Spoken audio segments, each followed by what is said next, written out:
د سورۃ یاسین یو آیات کریمه چې ډېر مجرب دی، ډېر تجربه کوونکی دی، او بل د آیات الله تعالی د جنتیانو باره کې نازل کړی دی.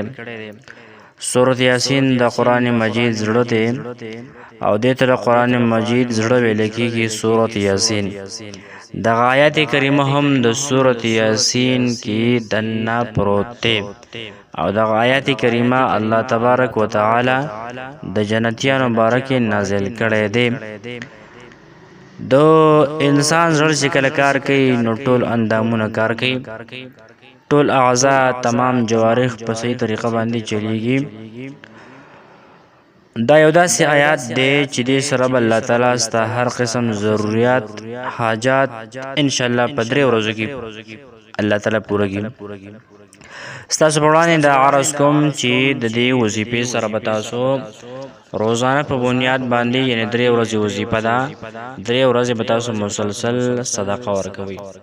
او صدقه دا نه ده چې تا ته 1000 روپۍ ورکوه، 10,000 ورکوه، 20,000 نه، 10 روپۍ وستې، 15 روپۍ وستې، 20 روپۍ وستې، خو دا صدقه به ورکړي د زړه په یقین سره، په للهیت سره، په اخلاص سره. او حدیث مبارک کې راځي الصدقه ترد البلاء، صدقې سره الله تعالی د انسان نه آفتونه، مصیبتونه، بیماری ختمي.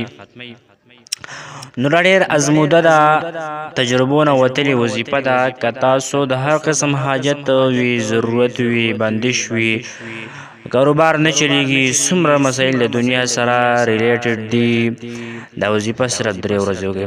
السلام علیکم ورحمت الله وبرکاته. زما د اسلامي کوزیب د یوټیوب چینل مینوالو، د الله رب العالمین نه دعا ده چې روغ جوړ به، خوشحاله به، د زندګۍ نه به خوندونه او مزې چې کوم دغه اخلي. الله تعالی مو خاد آباد او بریالي لره. الله تعالی مو د زندګۍ تمام ضرورت د خپل غیبي خزانونو پوره کړه. محترم مسلمانانو، مې تاسو له یو داسې وظیفه راوړې ده د سلام قولا من رب الرحیم. دا ډېره ازموده ده او اکابرین امت فرمایي چې دا په دې آیات باندې ډېرې زیاتې تجربې هم شوي دي، نو ځکه دې ته مجرباتو نه ویل کېږي چې دا وظیفه د مجرباتو نه ده. راځو د وظیفې طرف ته. که ستا کاروبار نه چلیږي، ستا نکاح نه کېږي، په نکاح کې بندش دی، ستا د دنیا هر قسم ضرورت دی، قرض دی، اوس طاقت نشته، نو دا وظیفه په دې طریقه باندې وکړه، الله تعالی به په 3 ورځو کې ضرورت پوره کړي. راځو د وظیفې طرف ته. وظیفه داسې ده چې ماسخوتن مونځ نه پس به کښېنې چې بلکل حالات داسې چې هلکودي صرف ستا او د رب په درمیان کې چې کوم دی هغه راز او نیاز کېږي. نو علما فرمایي چې 21 مرتبه به ووایې درود ابراهیمي، بل درود به نه وي، صرف درود ابراهیمي به ووایې. ورپسې به 21 مرتبه ووایې سلام قولا من رب الرحیم. د آیات کریمه به 21 مرتبه ووایې، ورپسې بیا 21 مرتبه درود ابراهیمي ووایې.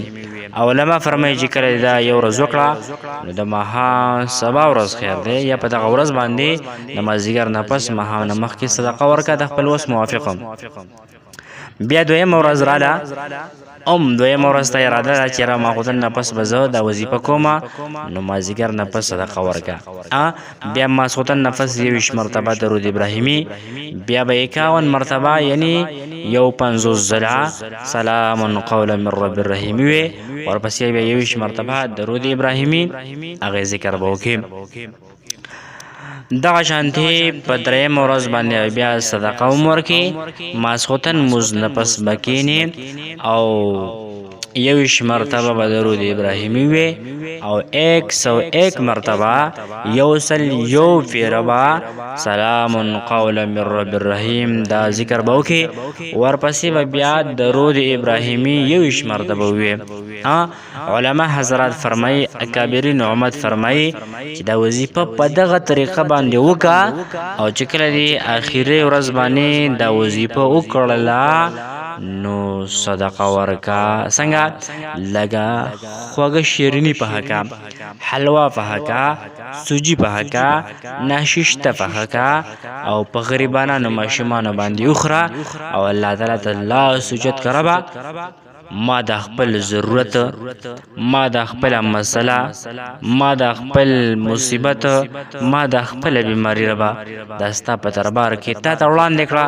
ته زما ربې، ته زما خالقې، ته زما رازق او مالکې، ته زما د ضرورت دا مسله حل کړه. علما فرمایي چې په دغه طریقه دا وظیفه تا وکړه ان شاء الله تعالی وتبارک الله تعالی به ستا دا ټول ضرورت هغه به دې په 3 ورځو کې دننه الله تعالی چې کوم دی هغه پوره کړي. نو محترم عزیزانو، الله تعالی مو تل اباد او خوشحاله ساته.